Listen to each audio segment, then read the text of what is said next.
Westkeaton and sweet Ballysteen, in the heart of the North County Limerick, by the banks of the Shannon and Deal.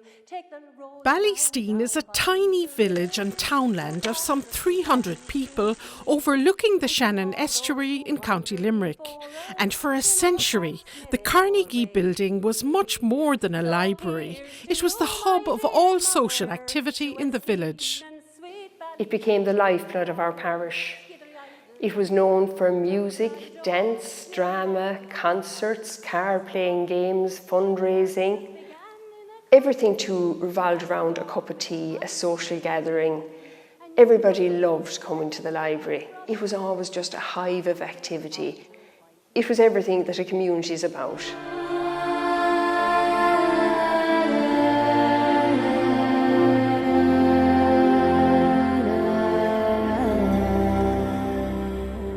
The townland is steeped in history and predates the Viking and Norman invaders who sailed up the estuary to Limerick. The name was changed from Eve Rossa to Ballysteen about 200 years ago. The local graveyard is in the grounds of the ruins of Bay Church overlooking the village. This is one of the most important gravestones in this cemetery. You have Paddy O'Neill. He was a United Irishman and he was executed in 1798 up on the bridge in Askeaton. He was hanged there.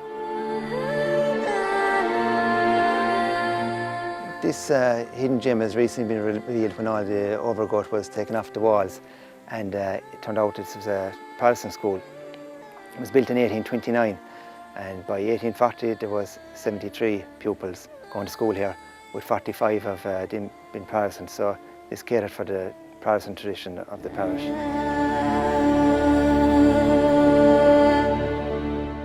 Unfortunately, by 2004, the Carnegie Library had fallen into disrepair and dereliction.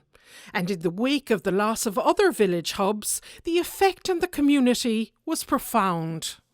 Ballysteen, in reality, is a community searching for our community. This has been a huge blow to us, to lose our post office, 2 shops, and our community centre sitting in ruins. And there seemed to be no hope until, in 2018, government policy focused on derelict buildings. The community was granted €100,000 under the Town and Village Renewal Scheme. A public meeting was held, a committee formed, and further fundraising planned. And here we are today, 2021, in the final stage of returning this beautiful, once derelict heritage building and turning it into a community and heritage building for the people.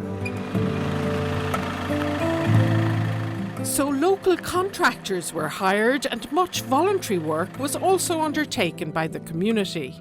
Many of the original features were preserved or recreated, including salvaging slates and developing a special lime mortar for plastering. We needed something without cement inside in it.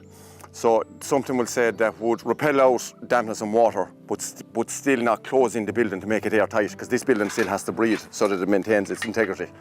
The challenges would have been materials, price increases, materials delivery times, and then COVID kicked in, which we were delighted everyone was understanding that we had to shut down and we had to protect our families, we had to protect everyone else, and this had to take a little bit of a sideline for a few weeks. But we got up and running and we're here now. So who are these people who'll be served by this community centre? And does Ballysteen have any claim to fame? Cecil Gallagher is one of at least 4 generations of vegetable growers from the area, and he thinks he has the answer. Well, Ballysteen was always known to be a place for good spuds and footballers. It always had that reputation throughout the county. We're situated on the banks of the Shannon. We're overlooking across the river, Shannon Airport. What we grow here, we grow potatoes. There's some main crop potatoes over there in the centre of the garden. And you have a selection of all veggies here. Behind my back here, we're cropping at the moment cauliflowers, broccoli, cabbage, and you can see the smaller crops, they're all in stages. One is to mature after the other. As Cecil mentioned, the other thing Ballysteen is noted for is sport, especially football.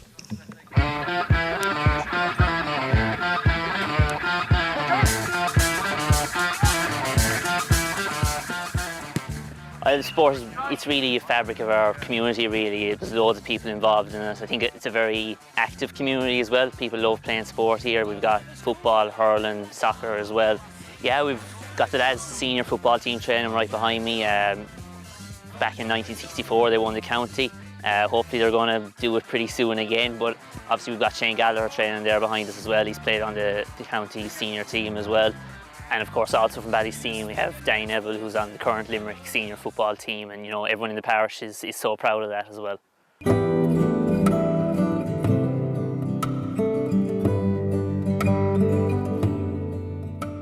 Another famous landmark nearby is Bay Castle, built some 800 years ago by the Earl of Desmond on the site of an earlier Viking settlement.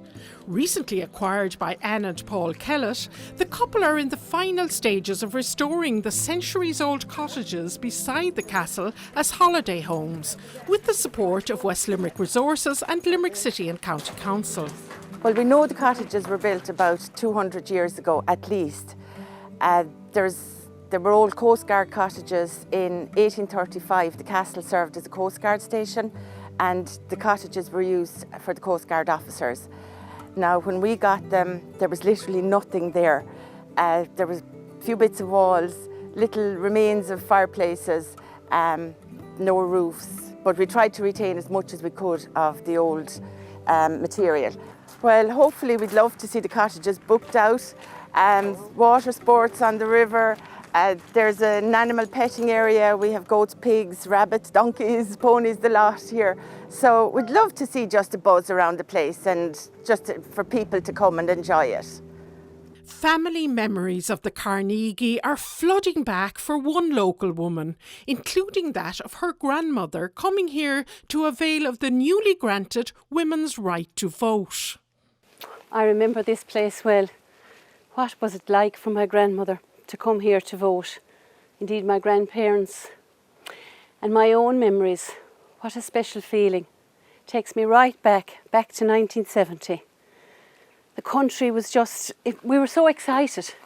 Dana had won the Eurovision and I was asked to sing Dana's song. How special. Snowdrops and daffodils, butterflies and bees.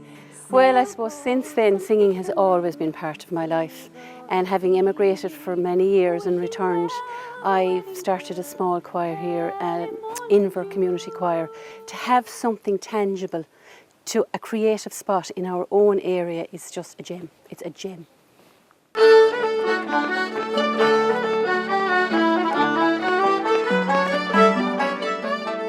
Finally, the day has come for the opening of the newly refurbished and extended Carnegie Library Community and Heritage Centre, and a COVID-limited group has arrived to celebrate.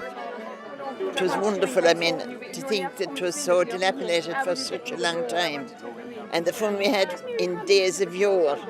I remember being on stage there when we had a dramatic society in Ballysteen. Well, from the young people's point of view here in Ballysteen, this place is this is brilliant.